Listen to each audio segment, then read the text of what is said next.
Morena, yes, we're here at Auckland Airport, and joining us now is the New Zealand Silver Ferns captain, Laura Langman. Langman, thank you for joining us this morning. A 6-hour flight from Perth. You've had a bit of time to think about yesterday's game. What was the feel after that match? Yeah, obviously hugely disappointing. It was a big occasion for netball, to be honest, yesterday, and we really wanted to celebrate Maria's 150th in style. The second half showed some vigour, but we were absolutely dominated in the first half, which was disappointing. But that is how Consolation Cup goes. I think the silver lining probably is the fact that when you reflect on it, it was 2-2. Which is a good step in the right direction for this group going forward.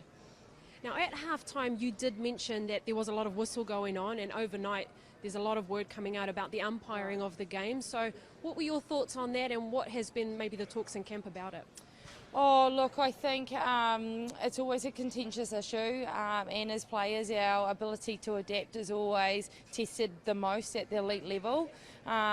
We probably got found a little bit wanting in terms of being able to adapt quickly in the first half, and then I think we kind of got a little bit timid. We were scared to play our game because of the whistle, and you just can't afford to do that, otherwise you find yourself down by 16 goals at half time. But I thought we adapted well in the second half, and our what-if attitude definitely came to the forefront in terms of if something was called and we weren't sure of it, we just got on with the job. So there were some really good learnings that came out of yesterday's match. In the third quarter, it seemed like that whistle kind of eased off a little bit. Was there anything said to the umpires during that halftime break? Not from me personally. Look, I think when a game comes down to the wire like it does, there's obviously a change in the umpiring mix up as well in terms of personnel, and you know that takes time to adjust to, and they would have warmed into the game as well. So look, like I said, really good learnings for us as a team in terms of what we can do to adapt quicker, and yeah, I'm sure it may be talked about going forward for a wee bit. Now, the game was played at 3 p.m. here in New Zealand, but it was 10 a.m. in Perth. Did that play a factor at all, do you think? No, if anything, we quite enjoyed getting up and getting going, as opposed to waiting for a 7:45 game. Absolutely not. I think you know, the travel and the play is all part and parcel of being in the Ferns, and we love it. I think both coaches will agree, all coaches will agree, we had a great week. We thought we prepared well, and I don't think they saw that first half coming, nor did we. Now, as you mentioned, the series essentially tied up 2-2.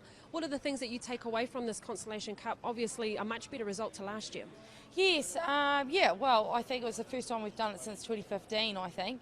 What are the takeaways? I think we had our variety of gameplay, I think, is really exciting.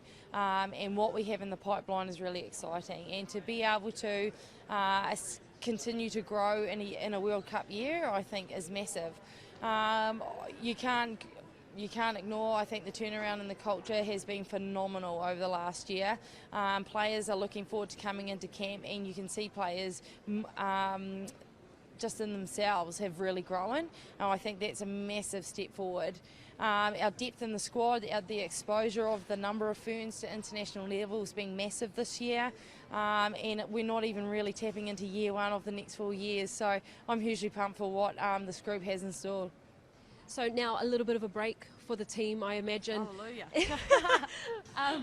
But the Nations Cup will come around in January. Can we expect to see you a part of that fold?